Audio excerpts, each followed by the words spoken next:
To turn on auto brightness for always on display of the theater mode in Samsung Galaxy S23 Ultra, swipe down the top of the screen and then tap setting icon, tap mode and routine.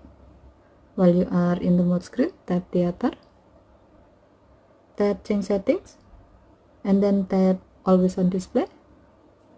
Now tap the gray on off switch next to auto brightness to turn on this option. When the switch turns blue, it means that this option is on. Tap done button and then tap done button again to save the change.